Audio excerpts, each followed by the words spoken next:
जमीनी मुद्दों को, यहाँ की जमीनी समस्याओं को उठाता है, उस पटल तक ले जाता है जहां पर नेता नहीं ले जाता है।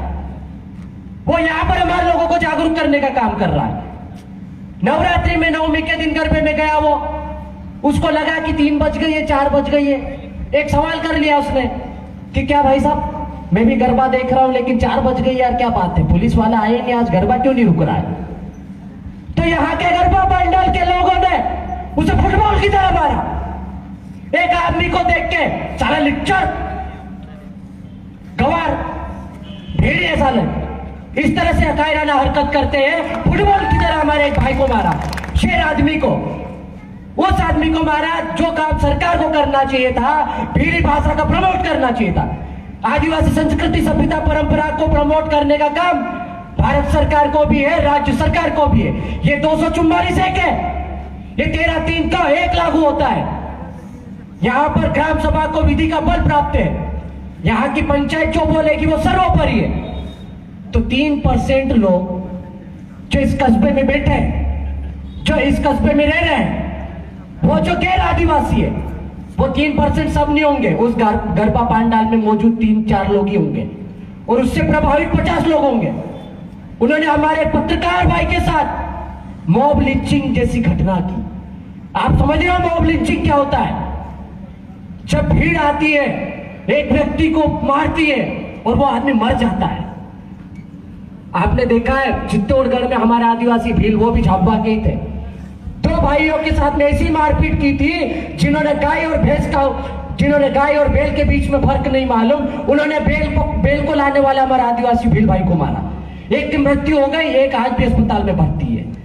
नीमच में भी ऐसी घटना हुई, सरेआम हमारे आदिवासी भील भाई को पकड़ के घसीट के पिकअप में बांध के घसीटा जाता है, 500 मीटर घसीटता जाता है। लोग वीडियो बना के उसको एंजॉय करते हैं, पुलिस प्रशासन सोता रहता है।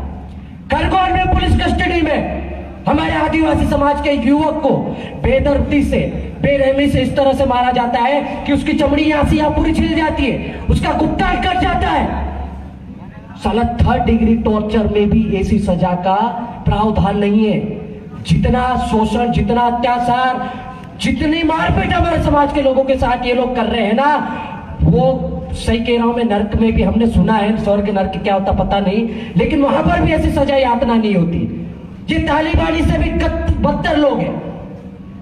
देश में देशद्रोही का जो कानून लागू किया गया था वो इन गद्दारों के लिए था, लेकिन एक चूते आदमी बोलता है, बोले कि जयस नक्सली, जयस विदेशी फंडिंग से आता है कि क्या होता फलाना ढिमका होता है, ये देशद्रोही है।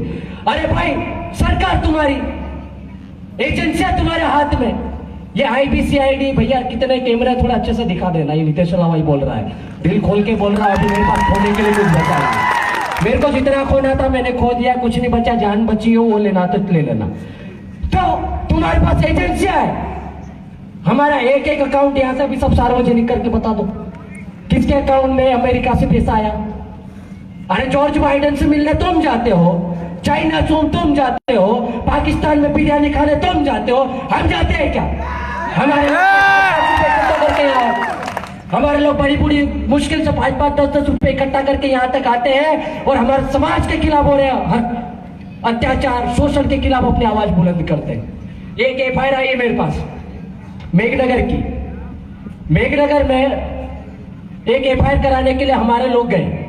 रतन सिंह भूलिया भील, हमारा आदिवासी भाई, उसको मनोज प्रजापत और उसके साथी 4 जो प्रजापति समाज के, कुमार समाज के, हांडे पीटने से फुर्सत नहीं, साला हमारे आदमी को मार रहे हैं। हमारी 2 बहनों के साथ में शोषण किया उन्होंने, उनका शोषण किया।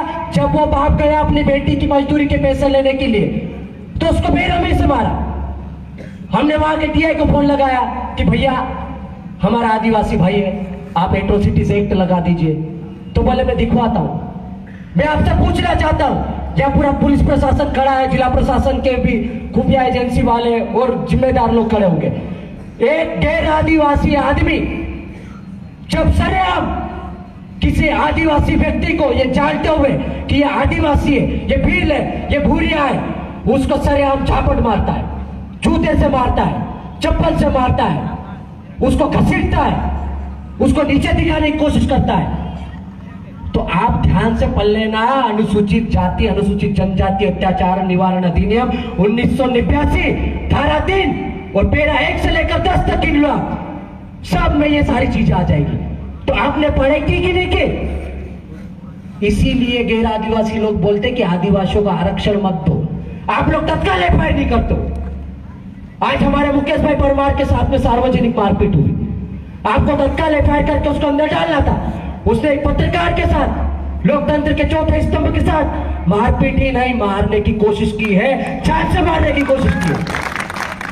307 आईपीसी की धारा 307 उस पर लगनी चाहिए थी और मर जाता तो 302 भी लगानी पड़ती आपको।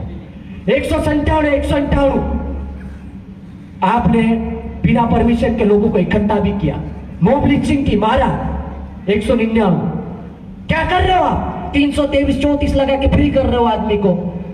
जो आरोपी था, जो दोषी था, वो सरेआम घूम रहा है और आपकी इसी कायराना हरकत की वजह से हमारे इतने लोगों को यहाँ आना पड़ रहा है। क्या जरूरत है हमको 200 300 500 किलोमीटर 50 किलोमीटर से आके हमारे हक आवाज, ये हमारे आवाज को बुलंद करने का? आपकी नाकामी है इस प्रशासन की, और आप किसके डर से ये नौकरी कर रहे हो मुझे समझ में नहीं आ रहा है। हम तो इस्तीफा जेब में लेके घूम रहे आजकल, वो भी नहीं ले रहे सरकार वाले। जितना डरोगे उतना डराया जाएगा, जितना सहोगे उतना सहना पड़ेगा।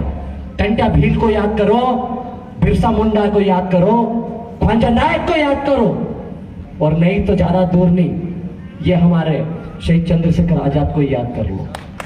अरे 25-30 साल की उम्र में हमारे जवानों ने शहीद हो गए यार, चमड़िया उधर वाली, लेकिन वो नहीं डरे।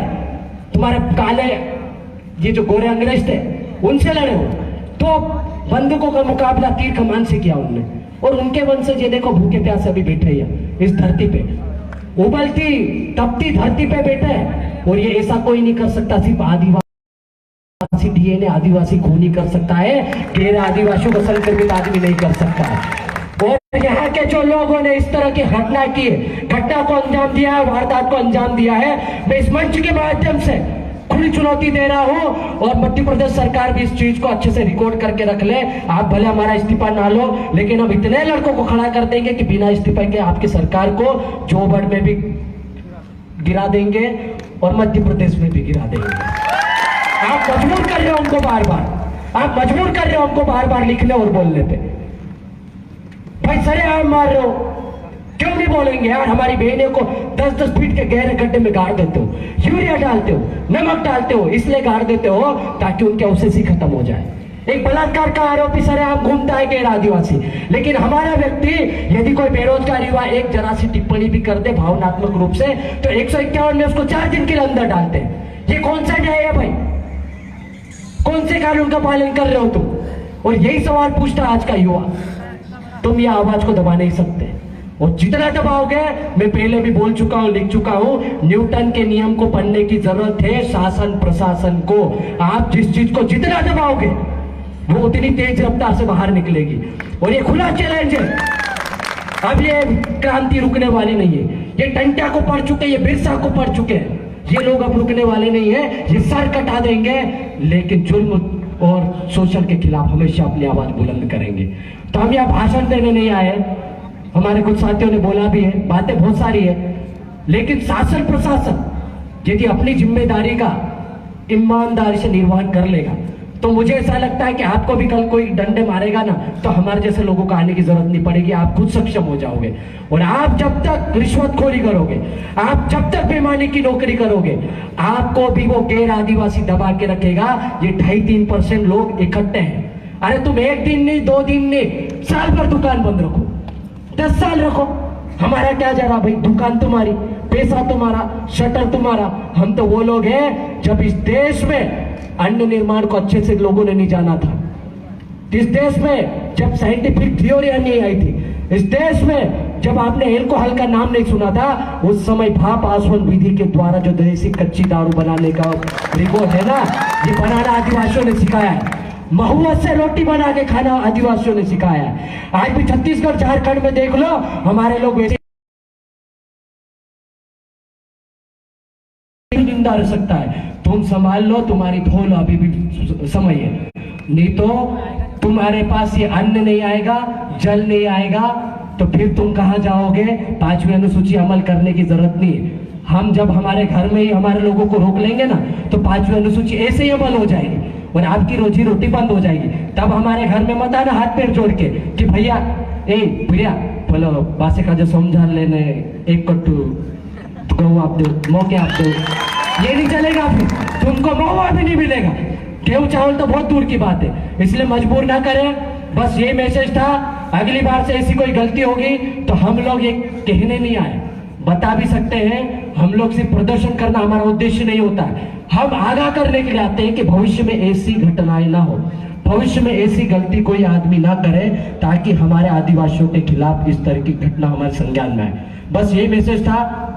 बाकी आप सभी साथी खड़े रहे, हम लोग शासन प्रशासन से बात करेंगे, उन्होंने कौन कौन सी कार्रवाई करी, यदि वो जो दोषी है वो अभी तक अंदर नहीं है तो क्यों नहीं है, किनका संरक्षण प्राप्त है और क्यों नहीं आने दे रहे हैं, उन पे सब पे चर्चा होगी।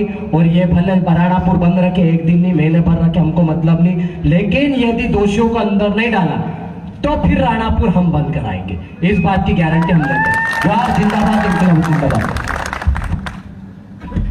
धन्यवाद जवाहर दादा। अगली कड़ी में जैस मध्य प्रदेश प्रभारी भाई मुकेश रावत जी आए और अपनी बात रखे। मुकेश रावत जी।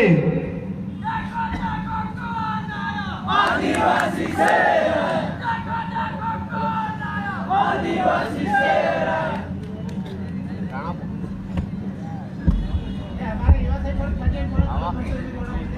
धन्यवाद संचालन महोदय। साथियों, आज इस राणापुर धरती पर आने की क्यों आवश्यकता पड़ी? आज हमारे भाई राकेश परमार के साथ जो मुकेश परमार के साथ गैर आदिवासी लोगों द्वारा मारकूट और उनके साथ गलत तरीके से फंसाने का काम किया है, उसको न्याय दिलाने के लिए हम यहाँ पे उपस्थित हुए हैं।